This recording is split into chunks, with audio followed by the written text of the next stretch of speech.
Good morning, sports diehards. We're back. We were gone last week, but we're back with the 34th episode of the Living Room podcast, the Diehard Sports Radio production. I'm your host, Steve Itzkowitz, aka Speakeasy Steve. The Los Angeles Lakers have been sold again. This time, Bob Iger, former CEO of Disney and the founder of Thrive Capital and the younger brother of the son-in-law of President Trump, Josh Kushner, are now the owners of the Los Angeles Lakers.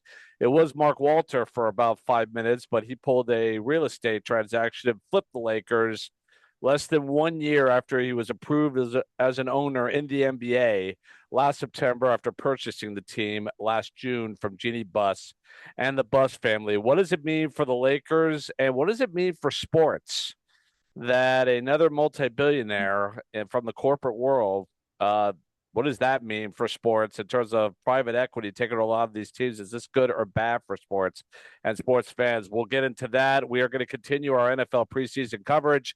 We are going to preview the NFC East featuring Jack's New York Giants, and the NFC North go into the question each team must answer coming into the season if they are to advance to another level this season in terms of getting into the playoffs or getting deeper into the playoffs or possibly winning it all. We will get into that. The New York Yankees, since the trade deadline, are 6-6, and they don't appear to be getting any better. They have a losing record within the American League East. We will get into their issues along with issues surrounding the Los Angeles Dodgers right now, who have gone into a bit of a funk. Is it just what the Dodgers do every single year? Is there something more to it? We will get into that. Russell Westbrook is retired. We'll react to that. What will be his legacy in the NBA now that he's retiring after 18 seasons?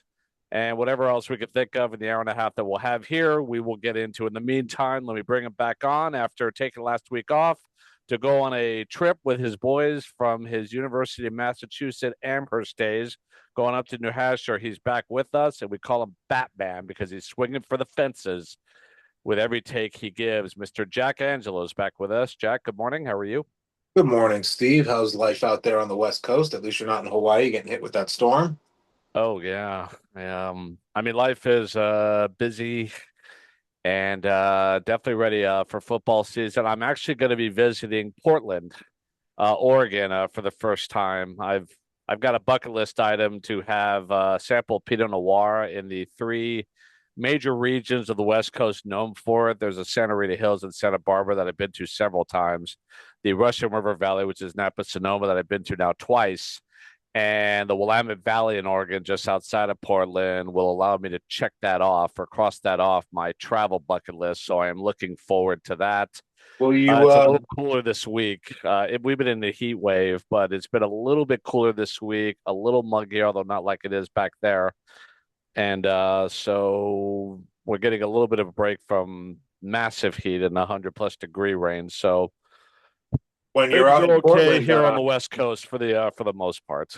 when you're out in Portland, will you schedule that trip around a Saturday where the Ducks play at home and maybe take a trip to Outson? No, there'll be a little bit no time for that. So that is not on the itinerary. I'm going to go to Portland and drink some craft beer and check out the Pearl District along with Old Town.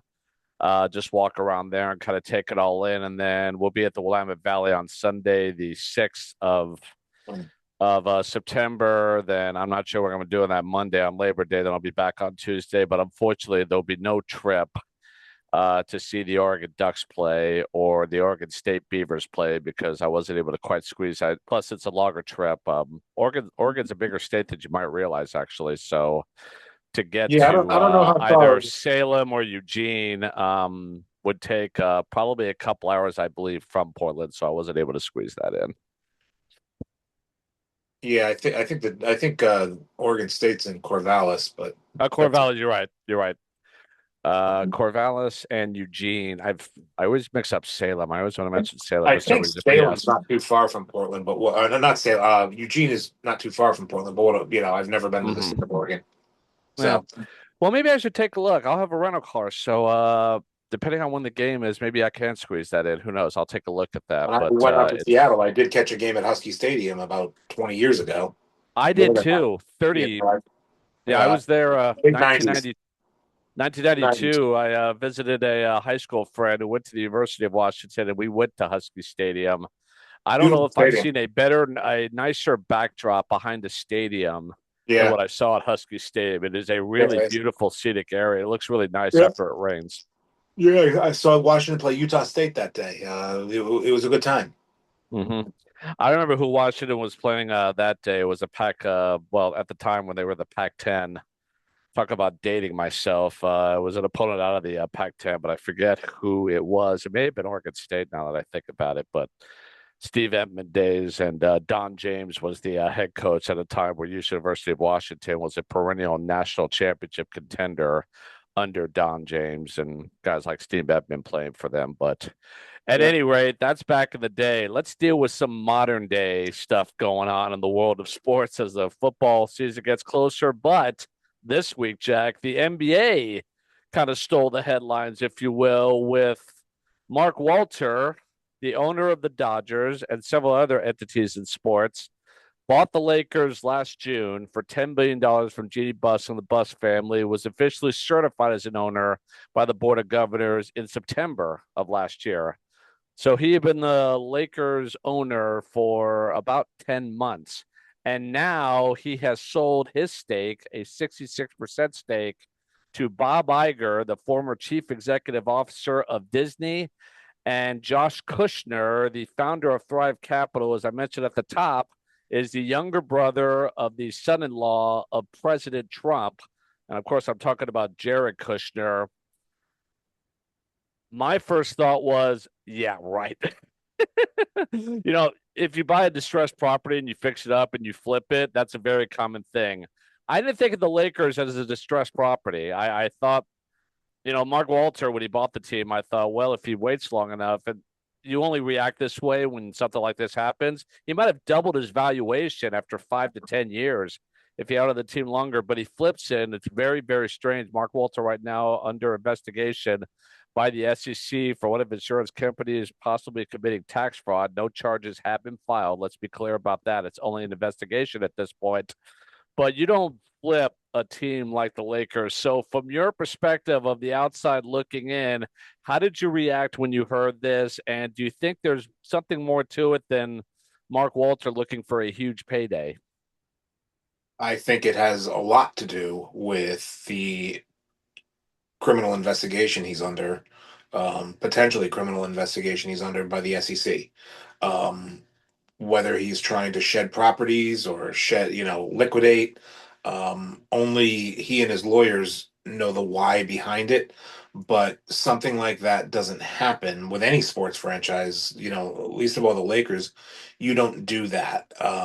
You don't buy and then sell unless you're, destitute or broke or bankrupt, Or like maybe the you need liquidity, well, given that's what's going just on it. with the Maybe investigation maybe right he's now. trying to minimize his assets. Maybe he's trying to liquidate to get funds in case his he and or his companies face massive um, monetary penalties. I don't know. This is all just guesswork. But the only thing that makes sense is one has to do with the other. And he flipped the Lakers, and we'll see if that same thing happens with the Dodgers. I don't know, but I would assume his partners with the Dodgers would just buy him out, Guggenheim and the rest. But that's the only thing that makes sense that he needed. It's not that he wanted to get rid of the Lakers; he needed to get rid of the Lakers. Well, I think there's something to what you said. I would add this that Mark Walter did himself spend $10 billion for the Lakers. He had Mhm. partners in this, specifically Guggenheim. I think his end of it was about $6 billion. Therefore, selling the team at $12.5 billion to Bob Iger and Josh Kushner nets him a $6 billion windfall, and that's a pretty good payday if you need to liquidate. Therefore, I don't think he's going to end up selling the Dodgers unless he has to. maybe unless it's a Frank McCourt type of situation. And boy, Frank McCourt is a nightmare for Dodgers fans. They'd hate to lose Mark Walter. I mean, Mark Walter has completely eradicated the disastrous ownership of the Dodgers by the McCourt family. McCourt still holds the parking lot, which Dodger fans are bothered by, but they're certainly taking only having the parking lot, not having the team that has a stadium that has Interestingly, the parking lot. So I know they take that trade every day of the week and twice on Sunday. So with this liquidity that he'll get on his end from the Lakers sale, which like I said, I believe is way more than $2.5 billion because he didn't put it on the entire $10 billion himself. That should be enough liquidity, depending upon if the hammer comes down from the FCC, if they file charges, where they haven't done so yet. Because one thing about the government is the government will usually not file charges on anything unless they're pretty sure they're going to win. So if no charges have been filed as of yet, they're still conducting an investigation to make sure that their case is airtight. The government doesn't want to be in a situation where they file charges and don't win because it's a very bad look if you're a government to do something like that. So they're going to be very careful and very thorough with this investigation before they take that next step. That said, with Mark Walter doing something like that, he might see what's coming down the pipe. And now the Lakers have a new ownership group with Bob Iger, who is a longtime Clippers fan. And now he owns the Lakers. So that probably means that he's not going to be so much a Clippers fan anymore. And I'm just wondering, from your perspective, what does this mean for the Lakers? Because with Mark Walter, we saw what he was going to do. He was going to Dodgerize the Lakers basically and create, a Dodgers Lakers franchise that would be, what some people will call a super franchise, as I heard yesterday. But that's no longer a possibility. So here comes Bob Iger, a longtime NBA fan, has a close relationship with the NBA commissioner Adam Silver, and also is very close friends with Chris Paul, who Bob Iger interacted a lot with when Chris Paul was with the Clippers. So I imagine Chris Paul is going to get involved some way, shape, or form with the Lakers, which may not be a bad thing given the acumen and smarts that Chris Paul has, but also being a former NBA Players Union president. So he's well thought of around the league, very knowledgeable, and obviously close with the new owner of the Lakers. What does this mean for the Lakers, though? If you were a Laker fan like I am, would you be concerned about this quick of an ownership change in terms of disrupting what the Lakers are trying to build to be more competitive with the Oklahoma Cities, the San Antonios, or the New York Knicks for that matter? no. In most cases, I just find the ownership of any sports franchise, the people that collect the revenue and sign the checks. In very limited cases, I mean, we can make arguments about who's good owners and who's bad owners, but with any group of people in anything, you can get 100 accountants in a room and you're going to find some crappy ones. You can get a hundred dressmakers in a room and there's going to be some crappy ones. So it's no different with sports owners. You have 100 different sports owners, or across the four major sports, 120 really, 120 something, and you're going to get some crappy ones. Artie Moreno leaps right to mind. Um, but I don't really think it's that big of a deal. I don't think the ownership, unless you're not spending any money, and that's more of a baseball problem than anything else because there's salary caps and there's, salary floors, quite frankly, in the other three major sports. Um, so I don't think he's going to make that big of it. It's not like he's going to come in there and pump millions of dollars to the on-court product for the Lakers. They don't have the room to do it. They can't do it even if he wanted to. They've fired their shot in terms of this offseason about the direction they want to go. No matter whether it's Iger who owns the Lakers, Buss owns the Lakers, um, um, or you own the Lakers, there's not much left to do. You can't do really anything more than has already been done. So I don't think Lakers fans really should lose a lot of sleep over this. It was a transaction of necessity, I think, for Mark Walter. Um, but I think the Lakers it's business as usual for the Lakers as far as I'm concerned. Yeah, I don't think any moves can be undone by Bob Iger or Josh Kushner as far as signing Walker Kessler or any of the free agency acquisitions they've come in and Bob Iger seems to think very highly of JJ Redick, so I believe his job will be safe. There is questions about Rob Pelinka, though, whether his job is safe, but also some of the people that have come into the Lakers organization, like Lon Rosen, who Mark Walter brought in, who's a longtime NBA man, former head coach, agent, and was brought in by the Lakers to oversee the entire personnel department and work with Rob Pelinka on building the team while Mark Walter was going to handle the business side. I imagine now that'll be Iger and Kushner taking over that, but we'll see what his status is. But I don't imagine they'll undo anything that has already been done.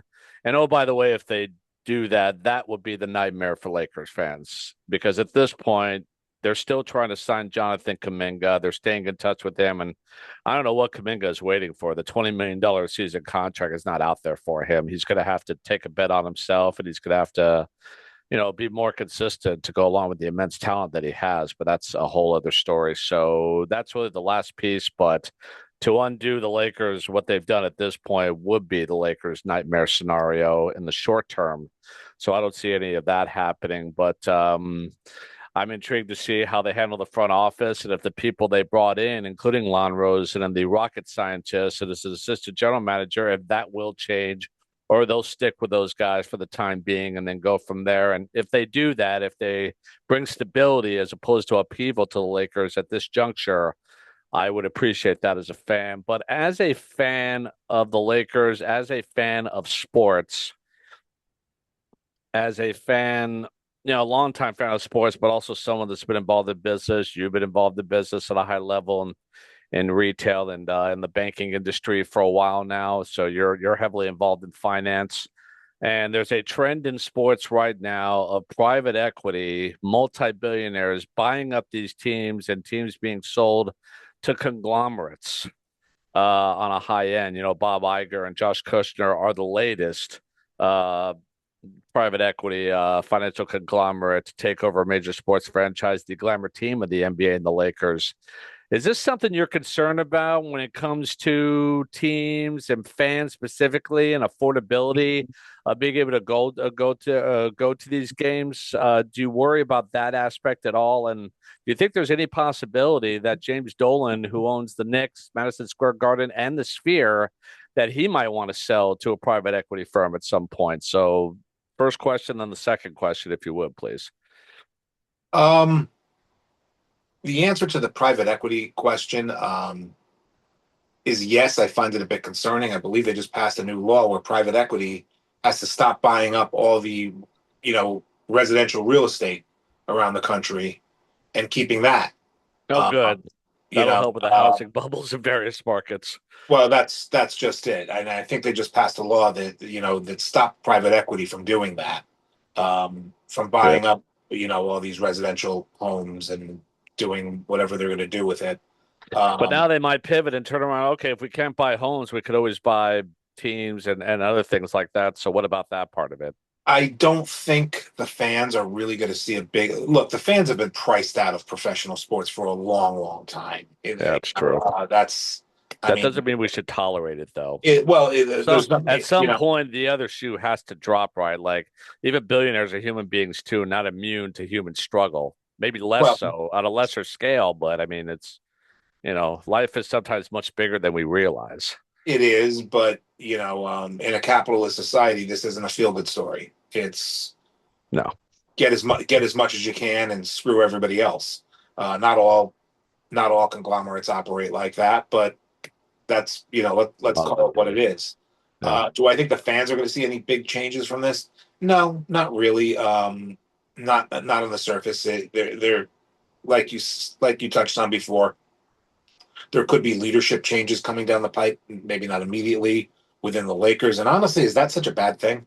Well, I like who they were bringing in. I like Lon. I mean, yeah, Rob Pelinka, we'll see. I think we could do better than Rob Pelinka? I do. Like what I see, we had Jerry West, who's the best ever. I mean, he's the gold standard of executives as far as I'm concerned. Jerry Buss might have been the best owner that we've ever seen in North American sports.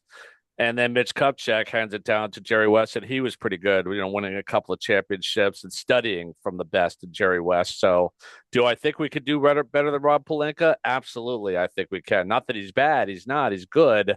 but I think we need a little bit better than good to go up against the Sam Prestis of the world or the Leon Roses or, guys of that ilk that are a little bit better right now. Yeah, I mean, and how many chips does Palenka have? Yeah, he has 2020, and yes, nobody's That's it, invalidating that 2020. champion. Yeah. I don't know And how there many were special, rings he might have let his you know, clients I, to as an I I don't agent. know, He's got one I'm as not a invalidating the 2020, but there were as an NBA extenuating executive. circumstances. I mean, there were a lot of circumstances that helped Palenka in 2020. Well, Um, I don't want to take away from that championship though. no, I'm not taking the From a championship mental away, standpoint, but that was a lot for every player to go through, and the Lakers survived better than anybody, from what I can tell. I mean, in the Clippers, who were supposed to be better than the Lakers that year, flame out in the second round. So I don't want to discredit the Lakers championship, but he's got one championship, which would make him the least successful Lakers executive possibly ever in the history of their franchise, at least since Jerry West. the thing is, you got to be careful comparing eras. Not taking anything away from Jerry West, he operated under a completely different set of rules in a completely different world, in a completely, Jerry West might not be, if Jerry West had to do it again today, he might not be a very good GM. I'm not saying that he wouldn't be, but it's a whole new ball game out there.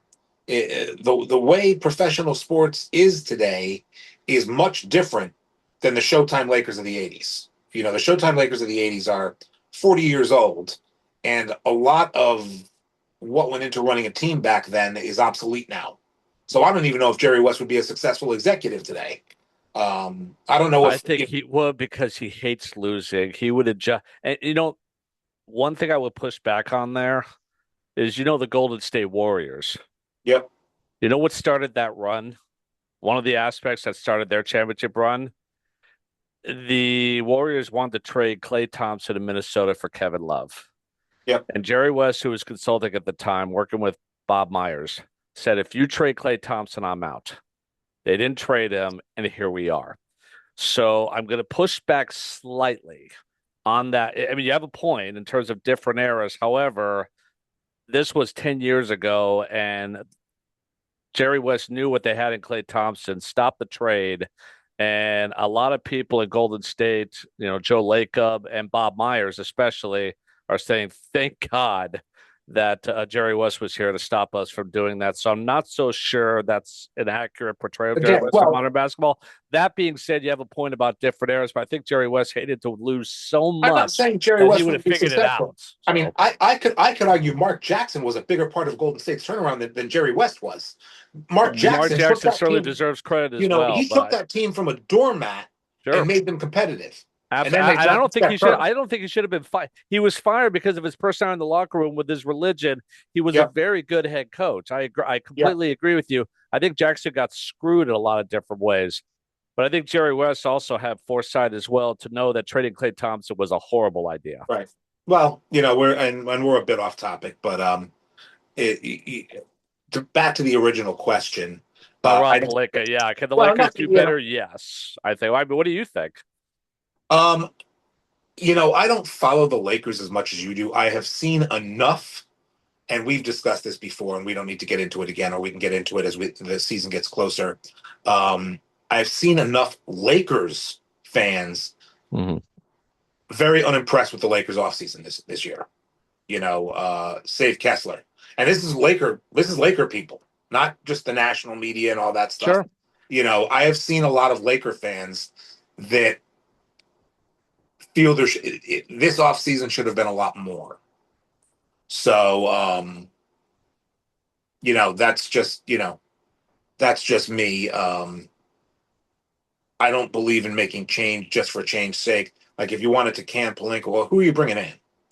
Um, Well, that's the question. It's obviously now you have a new ownership group. So my guess is they're not going to make changes right away, but everyone is on the clock, including Rob Pelinka, right. as they develop those relationships. And one thing it should be noted that the agreement that Mark Walter had with Jeannie Buss for her to be the governor for the next 5 years, Bob Iger and Josh Kushner are apparently going to honor that agreement that Walter made with Buss.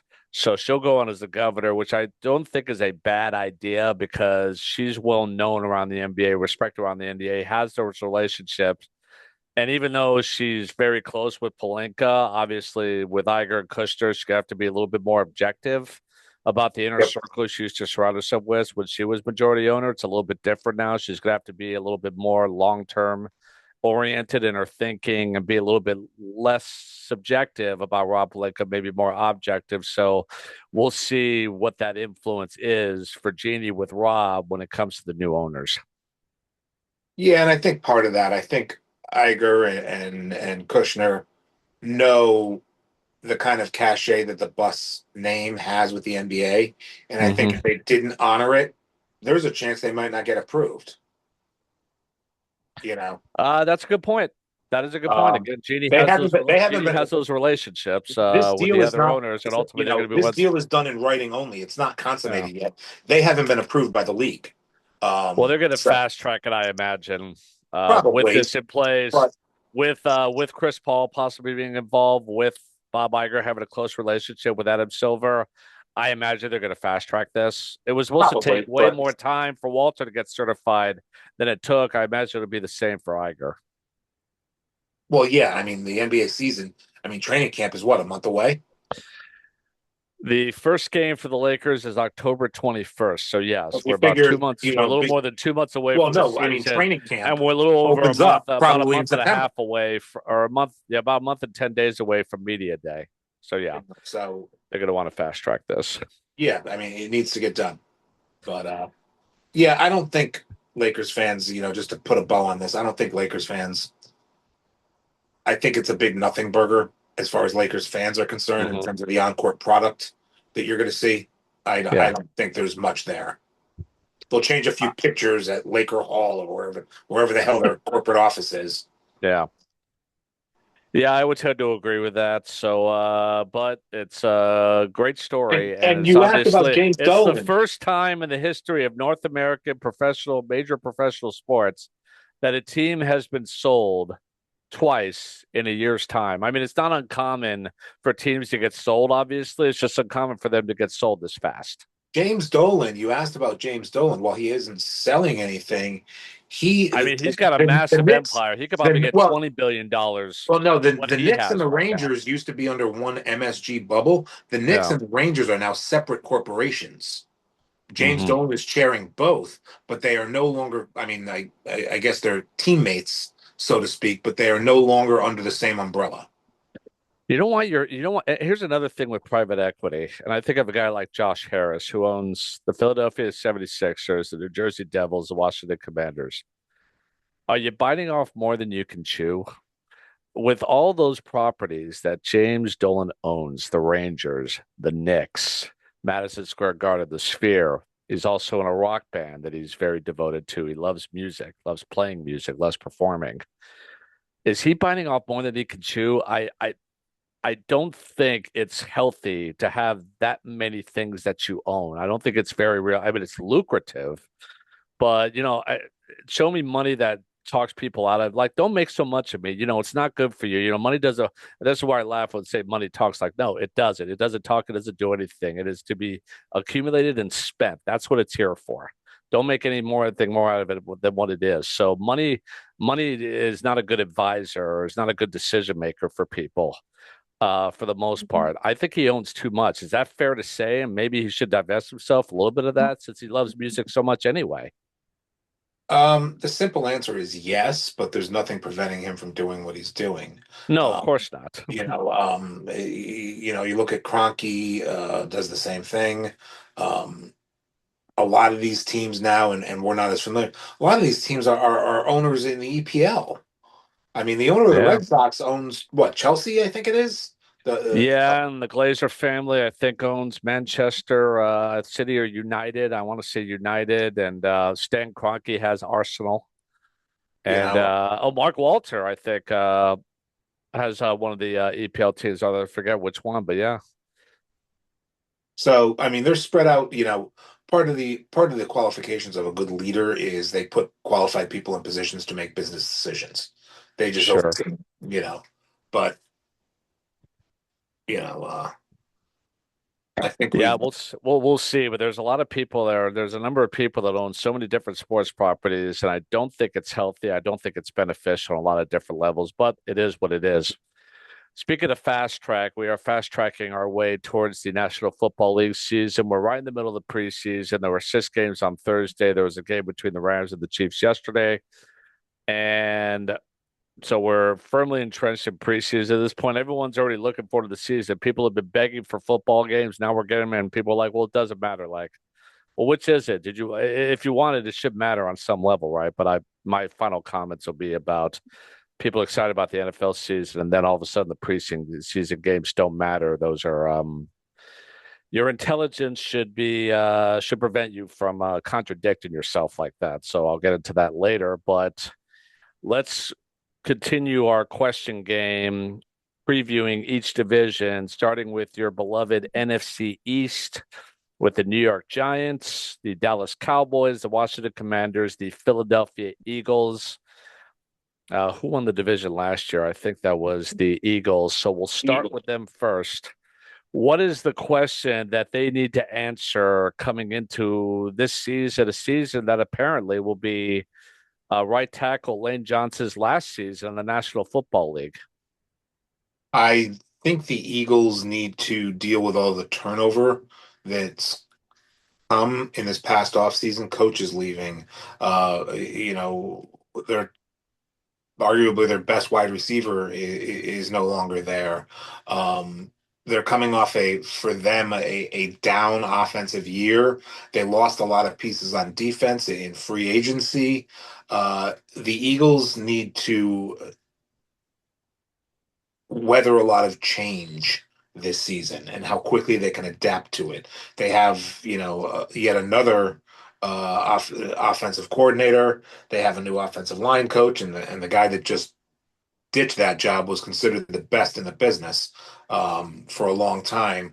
So the winds of change have come to Philadelphia.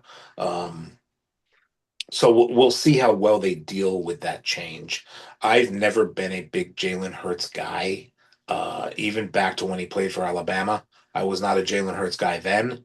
I kind of discount what he did in Oklahoma because the Big 12 is kind of a Wild West shootout, type conference. It still is in many aspects. You get a lot of your 48-46 final score games in the Big 12, but how well will they respond to this change? And really, as crazy as it sounds, how safe is Nick Sirianni as the head coach, who I think is kind of a buffoon, but he's got a Super Bowl and he's been to two. He's Um, also one of the winningest head coaches in the NFL since he started with the Eagles 5 years ago. yeah. At the end of So, the day, he wins games. And but I also think before I pose a question that do you think firing Doug Peterson was a good idea? I mean, no, Nick Sirianni basically. So, what if the Eagles, and we never consider this in sports media, is that sometimes people get better and learn from their mistakes. yeah. We don't consider that. We're always looking for the loose end. We're always Well, looking for the hole in Doug the wall, Peterson things was a of that nature. But scapegoat. maybe, just maybe, Sirianni lasting is Jeffrey Lurie, the owner of the Eagles, saying, you know what? Maybe firing Peterson wasn't such a good idea. As long as he's winning football games, I don't care how he behaves. We hired him to win football games, and that's what he's done ultimately. And been to two Super Bowls on But top of that, winning one. But the thing is, I think the rest of the division is starting to close the gap on the Eagles. I, That's fair to say. I think Yeah. I think I won't say their window is closing, but their window is certainly not as wide open as it once used to be. They still have a lot of question marks. They have question marks, at wide receiver. You know, I will they actually get think as they'll be much fine a production? receiver as long as Makai Lemon is doing what he's. I think Devontae Adams is going to be, or Devontae Smith. I think is going to be a legitimate number one receiver. You still have Dallas Goddard, at tight end, and I think Makai Lemon is going to be just fine. I know AJ Brown is a name, and I know he's, and he's been really, really good either with Tennessee or with the Eagles, and I'm sure he'll be good with New England or Mike Vrabel, but I think they'll be fine at wide receiver. The only question that I have is how are Jalen Hurts and Sean Mannion, their latest offensive coordinator, going to work? And if they work well, then I think, and another question I would add to that is Saquon Barkley going to be healthy this year? And close to Saquon Barkley that he was 2 years ago when he led them to the Super Bowl versus what he was last year. If Saquon Barkley has a big year and is healthy, the offense is basically going to take care of itself, but the relationship between Hurts and Mannion will matter ultimately. So I think Philadelphia can I think they still have win even the more questions on the division, but it's defensive going to side be of the ball. harder, because the Giants look like they're getting better. I think the Cowboys are going to be better, and the Commanders are intriguing with Daniels coming back, save for the jersey controversy with LSU right now. We'll get into that in a moment, but Jalen Hurts and Sean Mannion, how well do they work together is the big question I have. I would say this about Jalen Hurts, though. Not everyone could be an elite quarterback. I mean, we have Mahomes, we have Jackson, we have Allen, we have Burrow when he's healthy. And it seems we have to qualify this. When they're healthy, then they're fill in the blank. But Jalen Hurts has been a pretty good quarterback in the NFL for a while now, and he's a big game quarterback too. He played well in both Super Bowls, so I think we have to give him a little bit of credit. Even if you're not impressed by him, he's far from being the worst quarterback in the league. No, I didn't say that. I just said I'm not a Jalen Hurts fan. I equate Jalen Hurts' success in the postseason to what Eli Manning did. Eli Manning wasn't a flashy guy. Mm-hmm. You know, when he retired, he was top 10 all Mm-hmm. time in almost every statistical category. But Eli Manning played his best football in the postseason. Very true. He took down Tom Brady And that's twice. the time to play your best football. It's in the postseason. We judge every single player by what they do in the games that matter the most, which is the playoffs. So Eli Manning was that player, and I think that's a fair comparison with Jalen Hurts. But I think Jalen Hurts is a pretty good quarterback, and in most cases, I'm sure he'd show up in most people's top 10 as a quarterback. Not top five, I won't put him there, but top 10, yeah, I think it's absolutely Well, reasonable that's the to put him exact in that reason that range. people question people like Justin Herbert because he doesn't play his best football in the postseason. That's correct. I You would know, argue, who do you want? Who do you want in the playoff game to win your game, Hurts or Herbert? honest, And I think Hurts would uh, be the pick right you now, know, honestly. honestly, if I had one playoff game to win today, would I take Eli Manning or Justin Herbert? I take Eli Manning every day of the week. Every day of the week. I don't blame you on that, especially if you have the And that's not just defense, because I'm a Giants fan. especially if you have the defense that Eli Manning had, but he could go out there and make plays. And Herbert's got to do the same thing. And obviously, Herbert might be the quarterback in the top 10, who you're right in your top 10, maybe the most pressure this season. But it's not And just his honestly, responsibility. It's got to be the whole team. I don't like this whole, everything is on the quarterback. I'm sorry, but football is not that easy.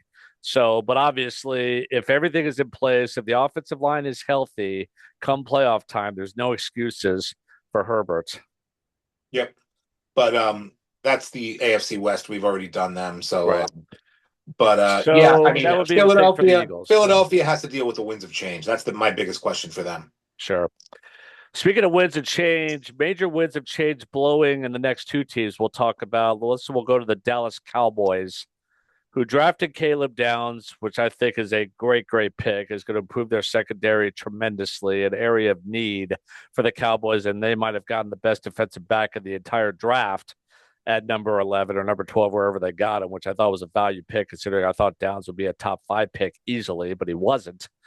And obviously, they bring in Malachi Lawrence. They signed Rashawn Gary from the Green Bay Packers as a pass rusher, and Kenny Clark, who they traded for in that trade involving Micah Parsons as a great run stuffer. So, what is the question that the Cowboys have to answer this season? Is their defense at least middle of the road? Mm-hmm. Their defense was atrocious last year. 2 years. Their defense needs to be at least middle of the road Yeah. for them to have it. Their offense, there's not many, if any, questions with the offense. Um, if their Obviously, defense can Dak play middle of the Prescott has to road, stay healthy. Dallas will probably win the division. Yeah, I think that's fair to say. I think the same question is how much will their defense improve because we know they're going to put points on the board with Dak Prescott. Pickens is back on the franchise tag. They have CD Lamb. They re-signed Javonte Williams, their running back, and the offensive line generally is pretty good in Dallas as it has been over the years under Jerry Jones. So can the defense improve enough to allow the Cowboys to contend for the NFC East? And if it is middle of the road or even a little bit better than that, which I think is possible, then they are a prime contender to win the NFC East. Are they a prime contender to win the Super Bowl? ESPN saying they have no excuse not to win the Super Bowl. Well, I guess that means they're going to win the Super We Bowl. say They're that just about saying that, Dallas every or they damn don't year. win the Super Bowl and they don't make excuses for it. I don't know, You know, but I love ESPN constantly trying Dallas to has the narrate the biggest propaganda Cowboys into a machine Super going. Bowl berth. They got to do it on the field ultimately, and I hope that fine folks in Bristol realize that. Well, ESPN, I don't think, is any longer an authority on much. I mean, ESPN has become nothing but hot takes. So I don't Don't view believe the ESPN. hype. ESPN, the national pundits, not just ESPN, hype the Cowboys every single year. Yeah, So they'll until be I see the better. Cowboys Just actually, how much better? advance in the playoffs, I'm not a Yeah. buyer of the Dallas Cowboys. So until they do it, they can't do it. It was the same thing with the Knicks. Nobody gave a lot of Knicks fans are all pissy because nobody was giving them credit throughout this playoff run. Well, the Knicks hadn't done it in so damn long. Until you do it, you can't be counted on to do it. But you also can't say that you can't do it either because, I'm not saying they can't do it. I said I need to see it. history repeats itself, not just in the bad, but also the good. The Knicks have won championships in the NBA before. And the last time, I That was hate that 50 years argument. Well, ago. it's been 50 years since they won a championship. Show me all the teams that haven't won it at all. True, but We should be talking you're about not them more you. versus a team that, well, they haven't won it in so long. Well, at least they've won it. I Well, mean, what about the teams that haven't won? the thing is, I just don't hand the benefit of the doubt, for teams without a track record, recent track record. So Fair enough. I'm not saying that Dallas can't do it. I'm saying I need to see them do it. Yeah, they might, but then you're kind of sliding the Rams and the Seahawks. That might have something to say about that this season, but I digress. Let us go to your New York Giants. The moment you've been waiting for, Jack. Well, the What Giants have are a what is the question the Giants need to answer coming into a season where they've had as much hope as they've had as a while? And I'm going to tell you something I'm concerned about with the Giants based on the recent preseason game. well, before you even get into that, half the starters didn't even play yesterday. So I look at the preseason. That's You par ask if for the the course of the preseason has preseason. value. It does. Wins and losses are not It part. Are does not part. matter, You no matter know, what it anyone says. it matters in terms of you are looking for depth guys, and that's usually where you find them. People who ball out in the preseason. That's where you get your undrafted free agents that become everyday players or even stars. But the New York Giants have a couple of different questions. Number one, first and foremost, Jackson Dart assimilating into the Matt Nagy offense. This is completely new for him. Brian Daboll essentially let Jackson Dart run the Ole Miss offense last year as a quarterback of the Giants. This year, he's going to be a lot more under center. They're going to be a lot more heavy run focused with Pancake Pat Ricard back there leading the charge. They have an improved offensive line. I do have some concerns. How quickly does assuming health of people like Malik Neighbors and Isaiah Likely, just the first two, and can they get contributions as you saw yesterday from Malachi Fields, from Odell Beckham, from Braxton Berrios, um, maybe Juju Smith-Schuster? Can they get production from guys not named Neighbors and Likely?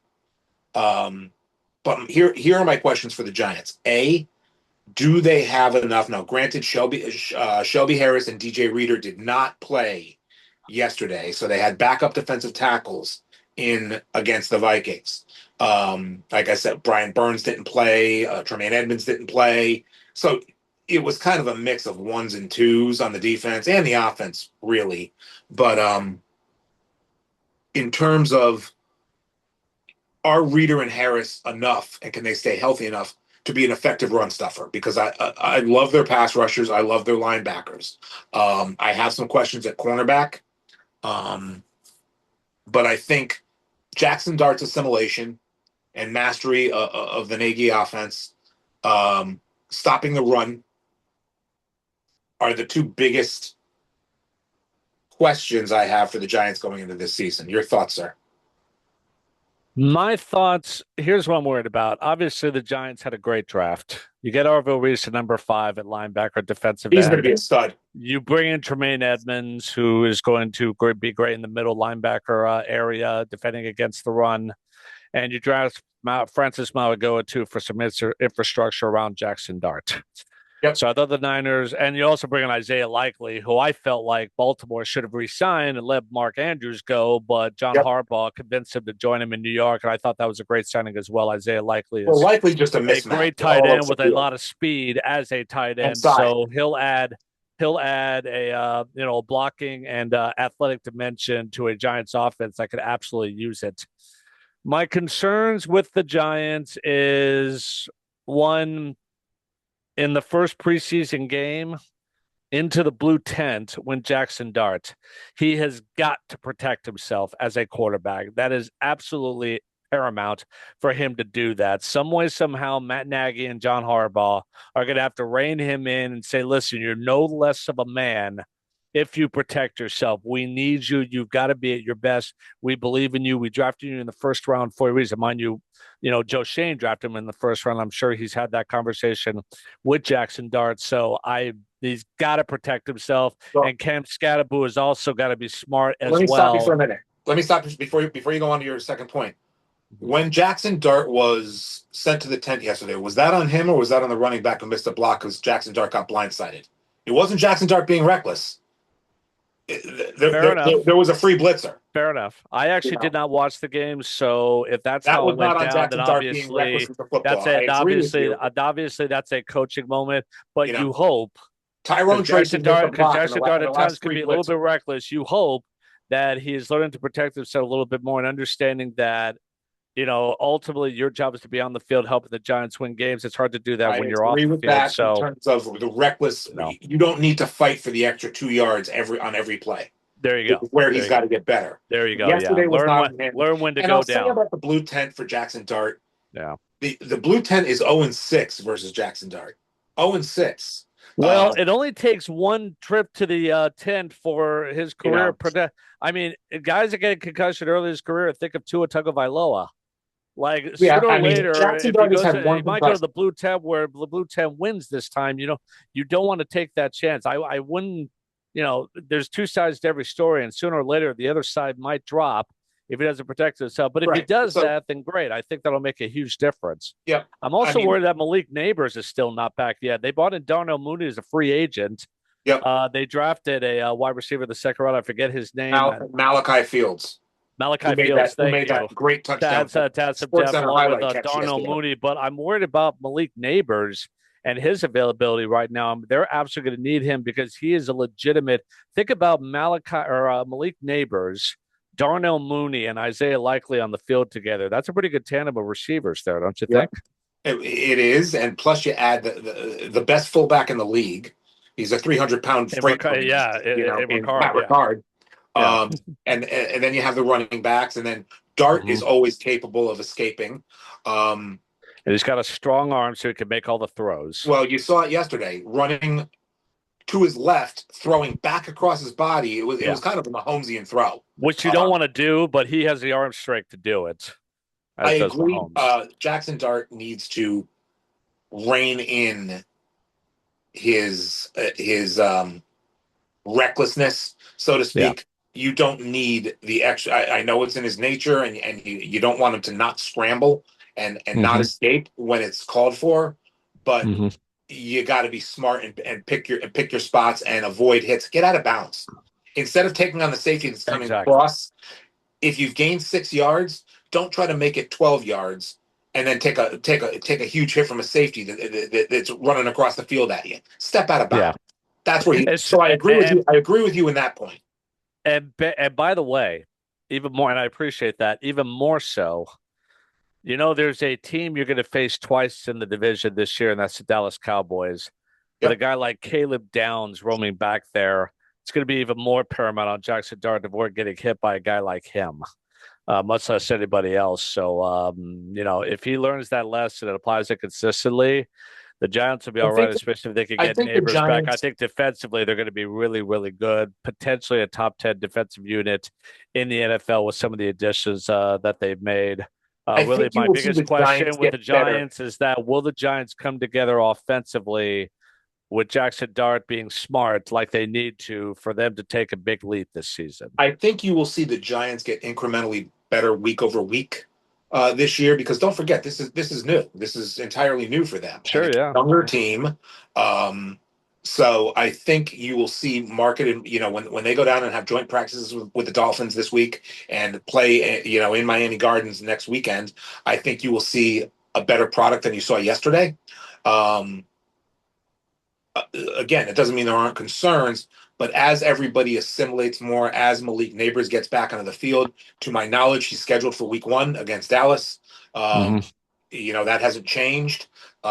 He's been working out on the field with the team. He's still in a no contact jersey. I still think he is doing 11 on 11s. I'm not sure about that though. Or maybe he's doing 7 on 7s, but Yeah, he's still on target for week 1. Um, so, that's good. but yeah, those are my questions about the New York Giants. Fair enough. Let us get to the Washington Commanders. Last but certainly not least, Jaden Daniels making a comeback, come I'll from talk injury about this Jaden. year, and I'll now talk about that whole thing squabbling later. over his number.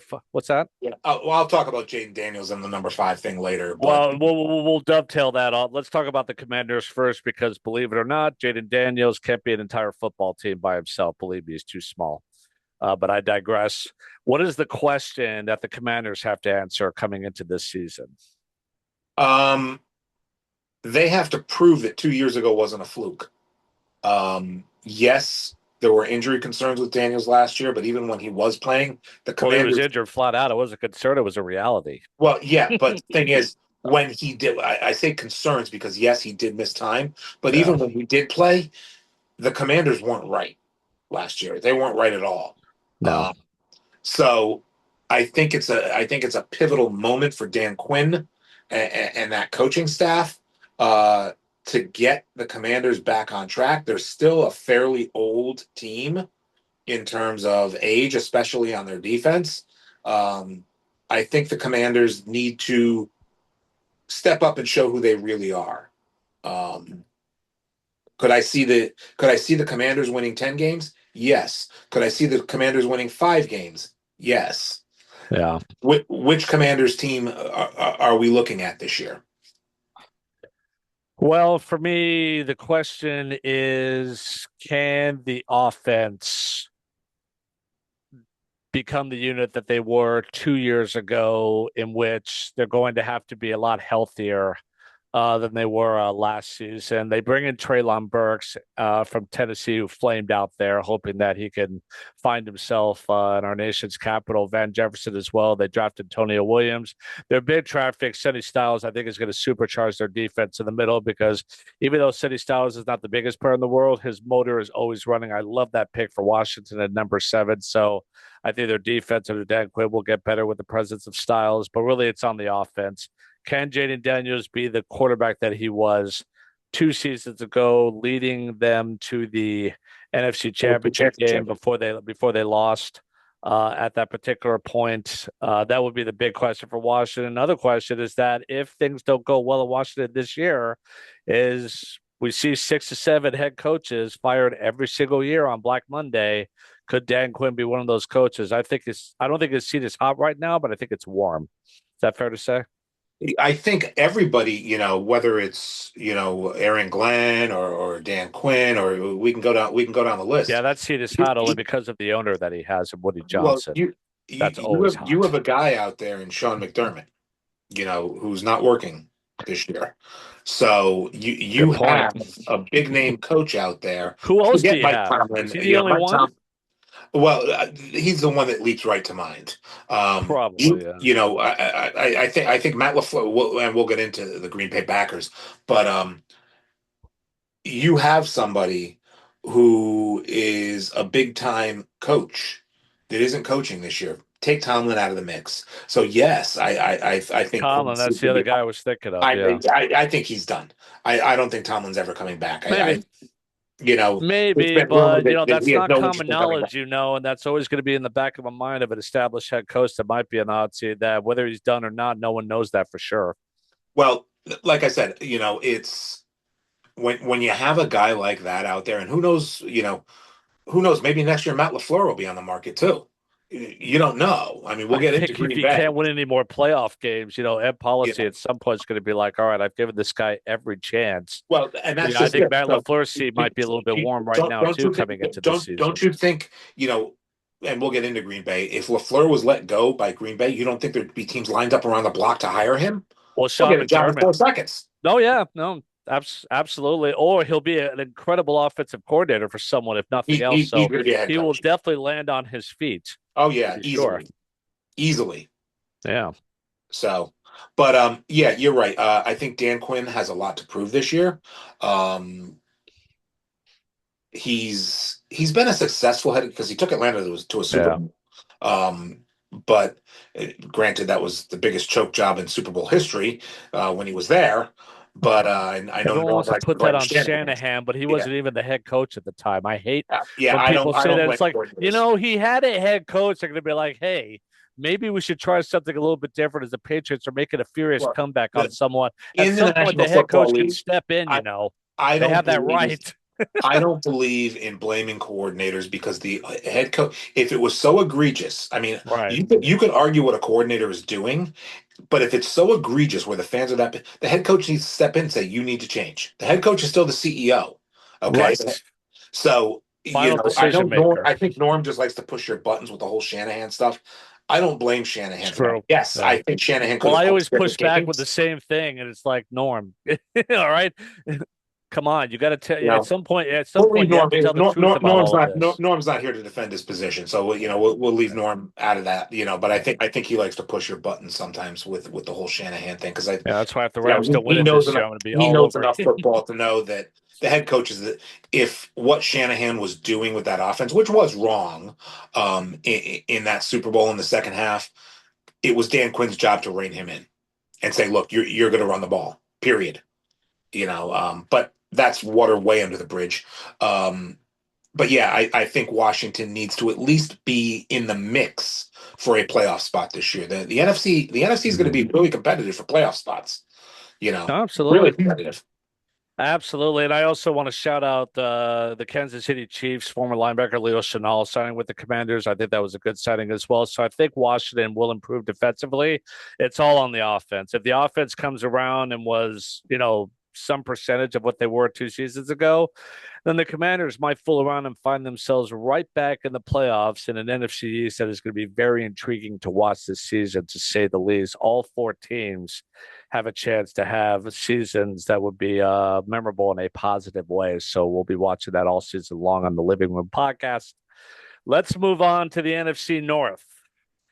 The Chicago Bears, the defending NFC North champions, the Green Bay Packers, the Detroit Lions, and the Minnesota Vikings. We'll start with the division winner Bears. The question they need to answer this season is what? And they play a full 60 minutes of football. This Houdini act, I'll say the same thing about them that I said about Denver. Bingo. They need to play this Houdini act that they played a lot last year. That's only going to take you so far. That's the first question they need to. They need to play 60 minutes of football on a weekly basis. They didn't do that last year. They had a talented enough quarterback and offense to bail them out late, and good for them. They had a talented enough head coach to scheme it up to bail them out late, which brings me to point number two. This is not Madden. Ben Johnson needs to stop coaching like it's Madden. Going forward on 4th and 3 from your own 32-yard line is dumb in most cases, unless you need to do it. He got away with it a lot last year. That is not the right way to live as a head coach. So I hope Ben Johnson has learned from last year. Sometimes you need to lose the battle to win the war. Um, Coaching the way he coached in way too many circumstances last year is going to get you in trouble. It ended up working for him last year. That doesn't mean this year it will. So Ben Johnson needs to rein himself in terms of his strategy during the game. Is fair, and I think you asked the question about playing 60 minutes of football, but I would break it down a little bit deeper. If you're going to play 60 minutes of football, It's offense and it's defense. You had a Bears team and a Caleb Williams at quarterback that were able to win close game by making plays in the clutch. If you're going to play 60 minutes of football, you're going to have your defense get a lot better. So with that in mind, with the Bears, I like the way they handled the draft. In round one at number 25, they drafted the safety Dylan Thieneman out of the University of Oregon, who I'm familiar with, who I thought was a great pick. And then in free agency, they signed Kobe Bryant as a safety from Seattle, and they bring in Neville Gallimore from Indianapolis as a defensive tackle. So to me, and they also brought in Jedrick Willis as an offensive tackle, giving more protection for Caleb Williams. I think offensively they'll be fine because Ben Johnson is very innovative, and I think Caleb Williams took the next step at quarterback last season. I think he'll take it again. But if you want 60 minutes of football from the Bears, which you're absolutely right about, your defense is going to have to make the points that the Bears are probably going to score, hold up, so you don't find yourself in so many close games. Is that fair to say? Well, hold on a second. Let me push back a little bit on that. Did the offense really play 60 minutes of even the Giants game? No, I'm talking about the team, not just the I get offense. that, I thought defensively, if they were a little bit defensively, better yes, last year. but their offense was. There are many games where their offense didn't do a damn thing for three quarters. Didn't do a damn thing. That's fair. So that needs to change too. That's fair, but I still think that if their defense improves, which I would look for, it would make things a little bit easier on the offense. Is that fair to say? Absolutely. Yeah, but you're right about that. Still, they won a lot of games. They won the division, which tells you they're able to make plays in crunch time, and that's ultimately what matters. So a good defense maybe gives them a little bit more breathing room, but you have a fair point. Yep. When it comes to the Bears sometimes being not so great offensively in the first half and somehow finding a way to get it done in the second half in close games on that side of the ball.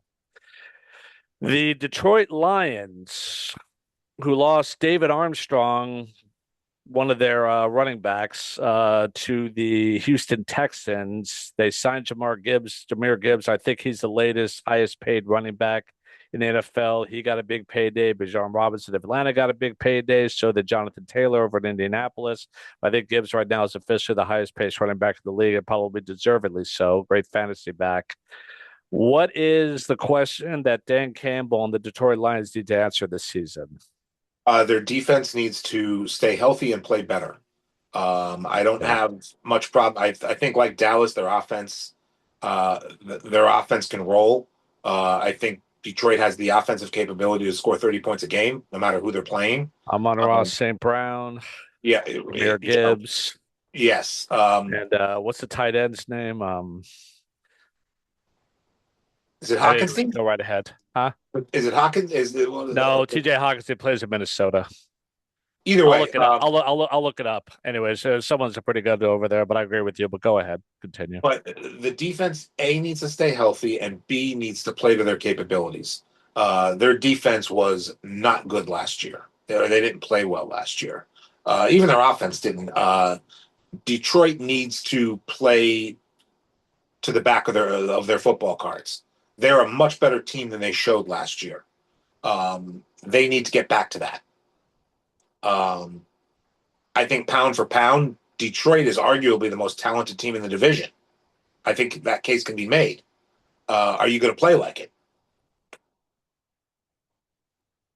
So offensively, even though they don't have Montgomery, they should be fine with kids. Amon-Ra St. Brown, one of the best receivers in the league. They did add Isaiah Pacheco, a running back, although he's hurt right now, but they got him on a 3-year, $25 million deal. So if he's available, that'll be a very good value-based acquisition. I'm sorry, no, that was Cade Mays that signed on a 3-year, $25 million deal, 1-year contract from Pacheco. My apologies. If he's healthy, then Pacheco is a guy that could get it done between the tackles combined with Gibbs. So you hope that he's healthy, bringing in some Super Bowl experience from the Kansas City Chiefs. A very tough runner, but he's got to stay healthy. That's the big bugaboo with him, is keeping him on the field, because when he is on the field, he can get the job done.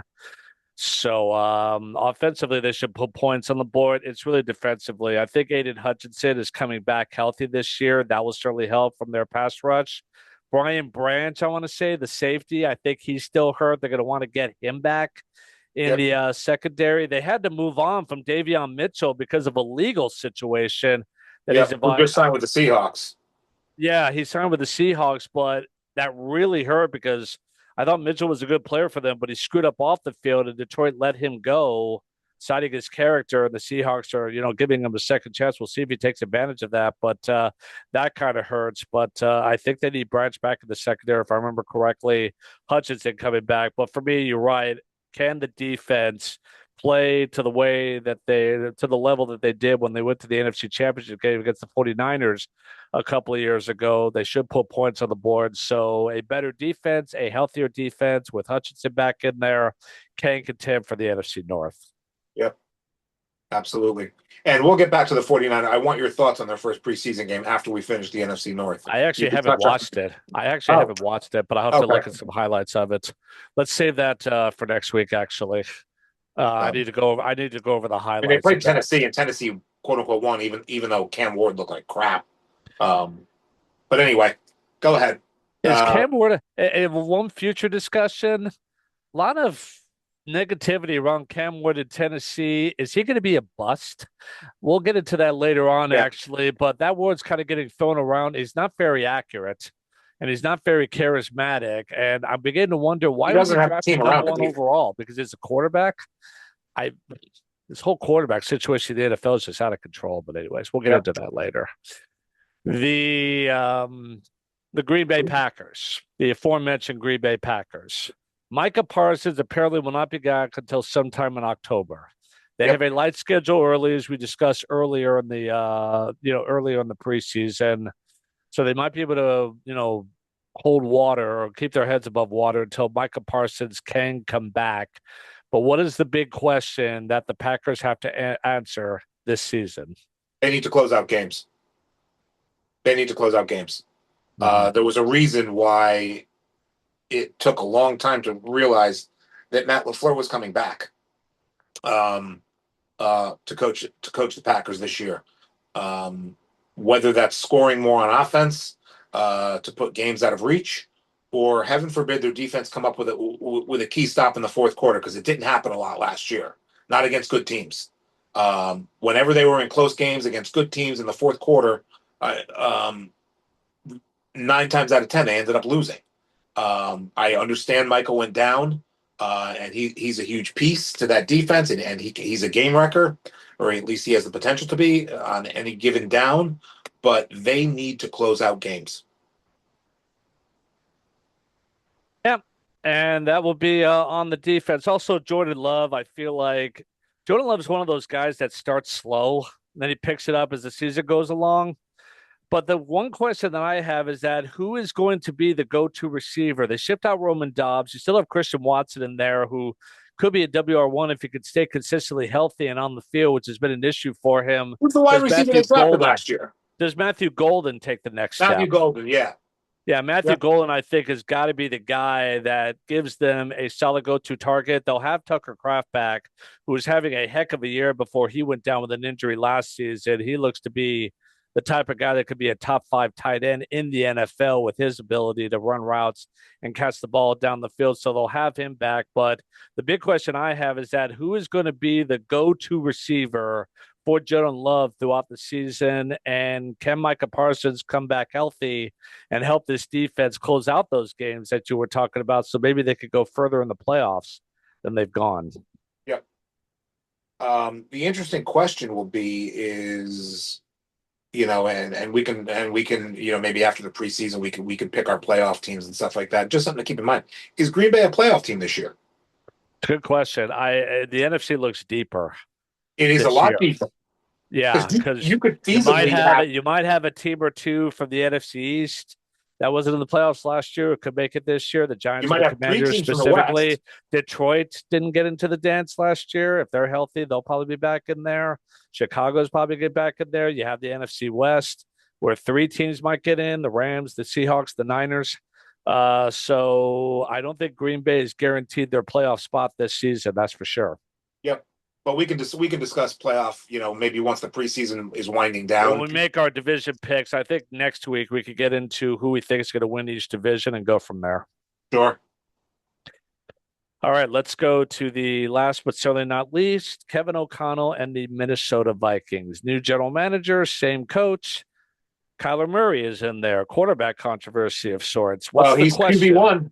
They have to answer in Minnesota. Um, can Kyler Murray lead this team to where they want to go? He is QB1. That's already been Agreed. that's already been named. Yeah. Can Kyler Murray effectively run this offense on a week over week basis? Yeah, I think we agree. Is Kyler Murray going to be unlocked because he's got immense talent, he's got a strong arm, even though he's short, but I he think makes up O'Connell's for on it the with hot arm seat too. strength, a lot like Russell Wilson. He can throw the deep ball. He's obviously mobile. He could get yards with his legs. And maybe Kevin O'Connell and a much more stable organization, although maybe not recently with some of their decision making, but still more of a stable organization than the Cardinals have ever been under the Bidwell family. Will that unlock Kyler Murray? That's the big question. And I think O'Connell's another guy in the hot seat. He'll also get another job very quickly. But Yeah. even when they made the playoffs, I mean, even By the way, 3 years ago, they make the if playoffs and they lose at home to the Giants. They if come back and have the number one, number two. Actually, it wasn't. They had the number one overall seed going into the last week. They went out to, I think it was San Francisco or LA, and got their doors blown off, even with Sam Darnold as their quarterback. I think quarterback play is going to is their biggest question. And like I said, I think O'Connell's seat is warm. I don't think it's hot, but they could be looking for a change there too, especially with a new GM who might you want to know, bring in his own coach. not that I'm rooting for this. It's interesting you bring that up. Not that I'm rooting for this, but let's just say the Niners determined that we've gone as far as we can with Kyle Shanahan Yep. and Kevin O'Connell becomes available. I wouldn't mind Kevin O'Connell coming west to my Niners. I would take McDermott over O'Connell, but that's just me. I don't know about McDermott. I think McDermott in the playoffs might get a little bit tight. Then again, you can say that about Shanahan at times too. As the Well, what's stakes get O'Connell done higher, in the but playoffs? huh? Has O'Connell won a playoff game as a head Fair, coach? fair enough. Yeah, that's true.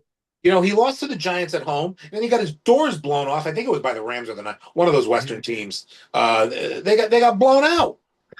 Yeah, it's really complicated. I guess I don't know. Is that Kevin O'Connell or is that the teams that he has? Like, are they? Because I generally consider Minnesota to be a fairly stable organization. They're in the playoffs most year, but they can't seem to crack a certain ceiling. And I'm wondering if that comes from levels higher than Kevin O'Connell, whichever head coach they've had.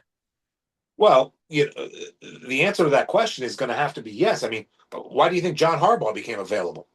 He wins every year. He won every year in Baltimore. At some point, it just became not enough. Yeah, yeah. I suppose we'll Marvin see what Lewis, we'll see you what know, happens, but it's a Marvin very Lewis did the intriguing same thing with Cincinnati. situation in Minnesota. What was that?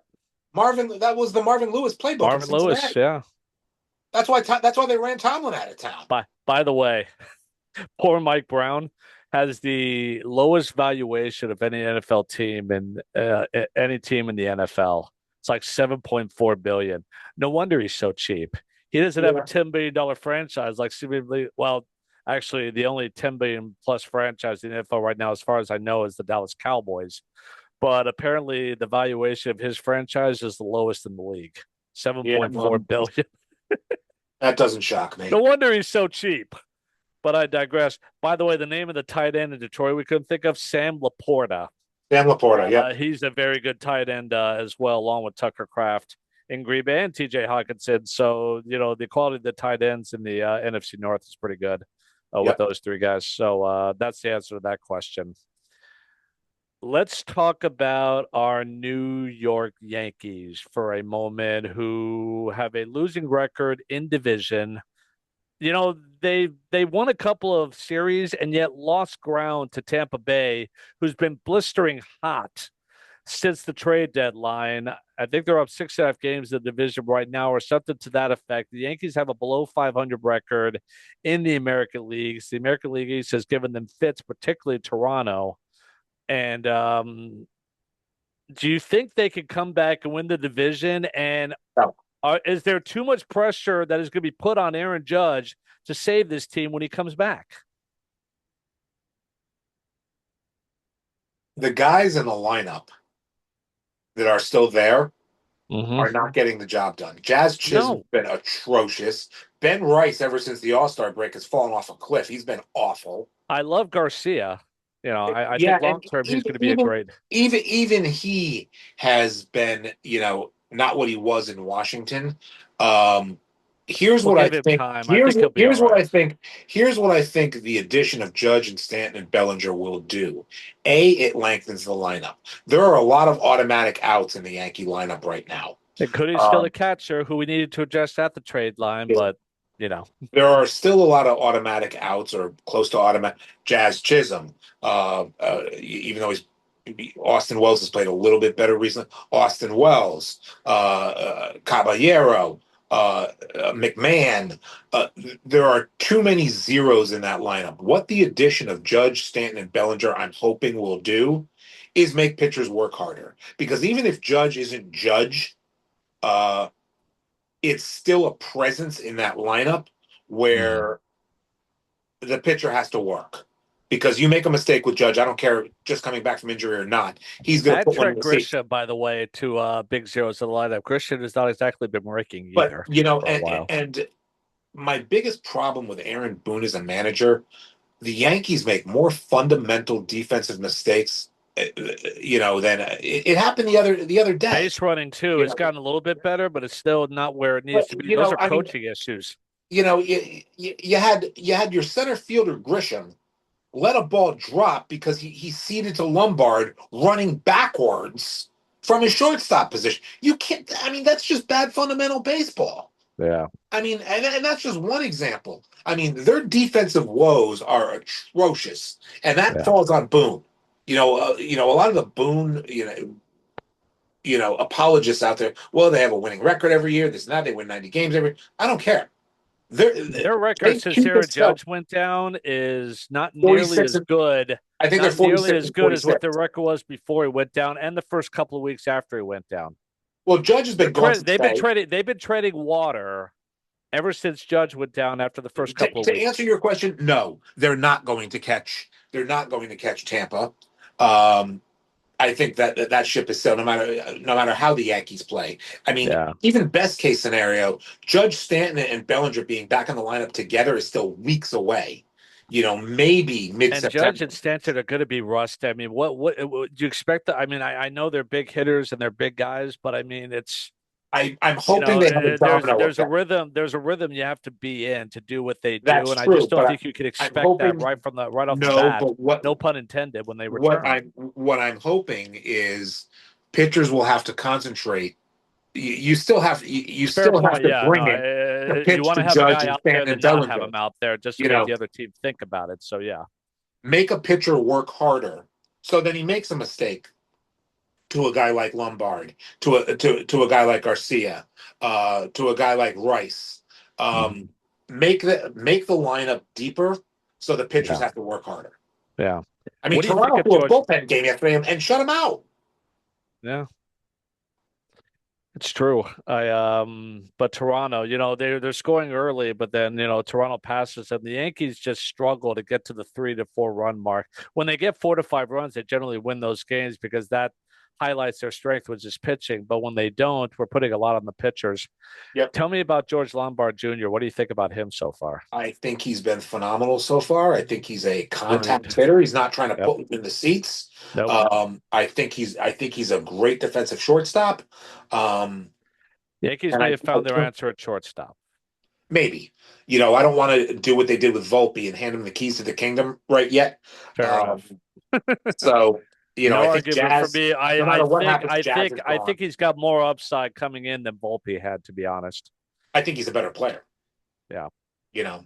But and their pitching staff is nails. Their starting pitch is nails. I mean, you throw out Fried, Cole, and you throw out Fried, Cole, and Schlittler. Name me a Butler, top yeah. three in baseball, Dodgers included. Name me a top three in baseball better than that. Milwaukee maybe or Philadelphia. Their top threes are pretty good. They're pretty good. I don't know if they're as good, you Maybe know. not. Maybe not. But But you asked me to throw out there. I gave you a couple, so I hope you're Yeah. satisfied with that. You're gonna have a Cy Young Award winner, in the National League from either Milwaukee Oh, or it's going to be Mizorowski. yeah, probably Yeah, I think that's Mizorowski simple or stuff. Sanchez are the leaders in the old clubhouse, but I Yeah, would lean I think towards Mizorowski's Mizorowski, separated himself from whose Sanchez. ERA is it went up. It's over one now. Poor Yep. guy, Didn't Mizorowski go out to 1.77. Dodger Stadium yesterday and blow him out? They lost 4-1. That's correct. Four strikeouts and no walks for Mizorowski, and one pitch at 105 miles per hour. Yep. And everyone says he's going to throw his arm out. His arm is going to fall out of his socket. So we'll see. Yeah. Well, he might be destined for Tommy John. Speaking of the Dodgers, Yep. the Dodgers are not exactly raking right now, too. And usually they'll have a struggle every single year, but usually it happens earlier in the season. Do you think the struggles that they've been going through of late since the All-Star break and even before that is indicative of a team that is tired from extended postseason runs, or is it just one of those things you don't worry about if you're a Dodger fan or if you're on the outside looking in? I don't think it's something to worry about now because they have a huge cushion in the NL West. I mean, San Diego has not held up their part of the bargain this year. No. The NL West is an atrocious division anyway. I mean, San Francisco's non-competitive. Arizona's pretty good, but that's the Arizona's only other team okay, in the and then NL the less said West. about the Rockies, the better. Yeah. I mean, they're the worst team in baseball, essentially. But Yeah, I think Rocky my baby on the treetop. Like rock those babies to sleep because Colorado is I've as said dormant of a before, franchise as there is right now not this side only of the don't I 80. think the Dodgers are winning the World Series this year, I don't think the Dodgers are coming out of the National League. I might be coming around to your point of view. I mean, everyone I assumes don't that think once they're coming out. the old light switch, like, well, they're a championship team, they could flip the switch. Edwin Diaz at the bottom of the bullpen at closer has been absolutely atrocious. That was one of their How's big Kyle free Tucker been doing that out was there? one of their big free agency signings. How's Kyle Tucker been doing? Awful. Not that great. No. Definitely not living up to the value of his contract. And Mookie Betts has picked it up a late, which is good. Freddie Freeman is Freddie Freeman, and Shohei is Shohei. I mean, on paper, they look like the best team in the league. So much that Max Muncy is having a big year as well, along with Andy Pajes, as long as it doesn't argue balls and strikes too much, which he's done so to the detriment of the Dodgers to where they need to stop him from doing that. But he's had a big year as well. So they're a deep team on paper, but I kind of feel like that maybe the attrition of, one extended postseason run after another is catching up with him at this point. So it would not surprise me if I said they're going to get this picked is off the in the year National where the League. Dodgers are dethroned. But it's so hard to tell because once you get It into the is, but I've said postseason, before the season, anything could happen. I said before the season, the Philadelphia Phillies are knocking the Dodgers out this year. You might be right. You might be right. But Philadelphia, as I mentioned in the past, they've had a lot of chances to get to the World Series. Yep. And they lose to teams like Arizona in the middle of what seems to be a hopeful playoff run. So they obviously have another level they have to achieve as well. But maybe they can with the pitcher they have this year, and the managerial change of Don Mattingly may have done them wonders after they fire Rob Thompson and replace him with Don Mattingly, who's got this team going in the right direction. Yep, they sure do. Yeah. Mancrush and Knucklehead of the week, as we are just past 9 o'clock here. Who is your Mancrush and Knuckleheads of the week? Well, I'm going to start with Knucklehead, and that's Jaden Daniels. You have bigger fish to fry, young man, than what the hell's going on at LSU with your jersey. I mean, is that the most productive thing that after last year, between injuries and just not great performance, that's what's on your mind?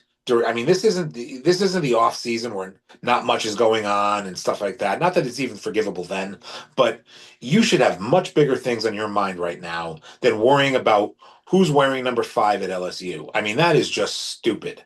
Get your head screwed on straight, Jaden Daniels. You are a pro now. Whether you want LSU to hand out number 5 or not is irrelevant. Whether you think they should have retired your number along with Burrow, even though Burrow won a national title at LSU, you did not. Who cares? That's college. Do you think Jackson Dart is worried about who's getting number 2 at Ole Miss? No. You root for your school, this, that, and the other thing. Don't worry about who's wearing what number. I don't think all these people deserve their numbers retired. That's the one problem I have with the Yankees. The Yankees retire too many damn numbers. Too many numbers. That should be an elite best of the best. Do I think, as much as I loved him as a player, do I think Paul O'Neill or Jorge Posada deserve their numbers retired? I do not. I don't. All right, who is your man crush of the week? Let's see. I think I'm going to go with somebody in the National Football League. Let's see. Who did I like this week? I'm sorry, it's not Brian Dable. No, it's not Brian Dable. Um, it is certainly not Brian Dable. I'll probably, you know what? Hope springs eternal. I'm going to go with John Harbaugh again. I Mm, think this yeah. team. I mean, yesterday was a tough gauge, but there's clearly an adult in the room, and I think John Harbaugh will eventually get this team rolling. And I'm expecting a 9-win season from the Giants. All right. My man crush of the week, Joshua Baez. The Cardinals call up. Now, mind you, I heard yesterday that there have been 6 players that had a 3 home run game in their first season. I didn't realize there was that many, but Baez got 3 home runs in his first 3 at-bats Yep. against a pretty good Cubs team, by the way, that might find themselves in the postseason as a wild card, by the way. So quite the impressive debut for Joshua Baez. First at bat, home run. Second at bat, home run. Third at bat, home run. Even Skip Carey, the Cubs' longtime announcer, who's very Cubs oriented, was excited over the third shot. This ball is gone. This ball is gone. This ball is gone. 3 home runs for Baez. Very exciting debut for Joshua Baez. 3 home runs in his first 3 at-bats. He's my man crush of the week. My knucklehead of the week is the Buffalo Bills architectural firm that designed Highmark Oh, Stadium called Populous. Small video boards and obstructed seating. Now, I'm told that obstructed seats are not uncommon in NFL stadiums. Okay, fine, but you could give them bigger video boards than they actually got if they're sitting in an obstructed seat. So, man, when you consider the standard for new NFL stadiums, when they're built, I think they fell short on this one. Populous, the architectural firm that designed the Buffalo Bills' new Highmark Stadium, is my knucklehead of the week. Final comments, Jack, you're up. It's an exciting time of the year. I just said hope springs eternal for every NFL team. It's a rebirth. Every team is now played. I believe every team has now played at least one preseason game, unless there's one on tap for today. I'm not sure about that, but I think every team has played at least once. So everybody's gotten to see their favorite team play. Gotten a little taste of what they might see. You don't know who's going to play and who's not going to play, and who's making the team and who's not making the team. But this is always an exciting time of year where football's back. College football, I think USC and San Jose State kick off on the 29th of August. I think college football opens. If I'm not mistaken, I think that's the first. That's definitely the first game on I Fox. think we'll definitely get into college football next week. We get our college Um, football preview of the season. Who could win it yep, all? yep.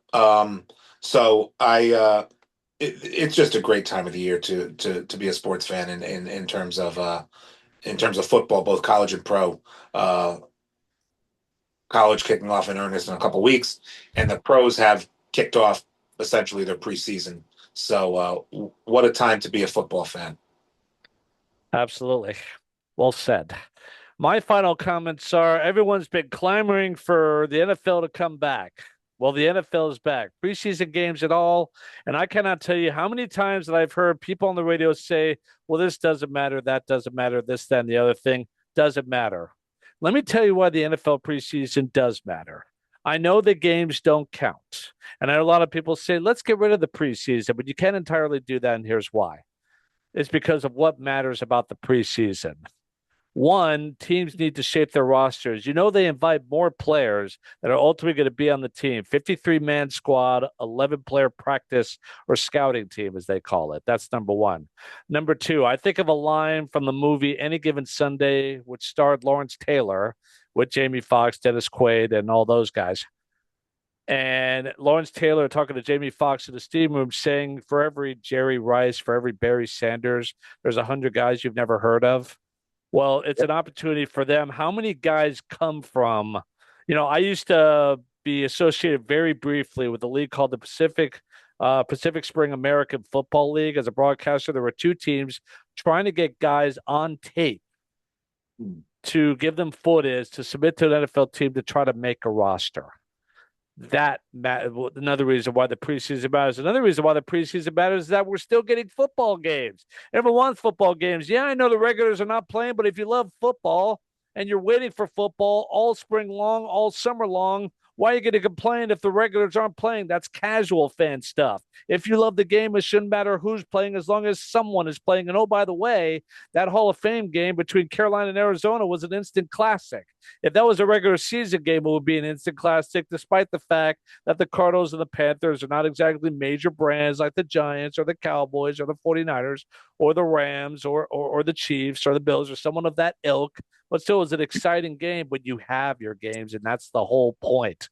Preseason matters. So when I hear these radio guys saying it doesn't matter, I know it's your job, but you guys beg for a football season. Why? Because shows practically write themselves. Therefore, if you love something, that's why it matters. And with that, that will wrap up this edition of the Living Room Podcast. We will head out to the day at Die Sports Radio production. For Jack Angelo, I'm Speakeasy Steve Itzkowitz, reminding you to go to our YouTube channel, youtube.com/Steve Itzkowitz, ITZKOWITZ. Like and subscribe to the YouTube channel for our shorts, as well as our full roundup on the Living Room Podcast when it comes to sports and other subject matter that may be of interest to you. Thank you very much for watching. Next week, college football preview, continuing our NFL preseason coverage, and me catching up on my 49ers by watching some of their footage so I can respond to whatever questions Jack might have about that next week, and we'll continue with baseball coverage as well. Have a great day, everybody, and let us remind you that every sporting event is time well spent.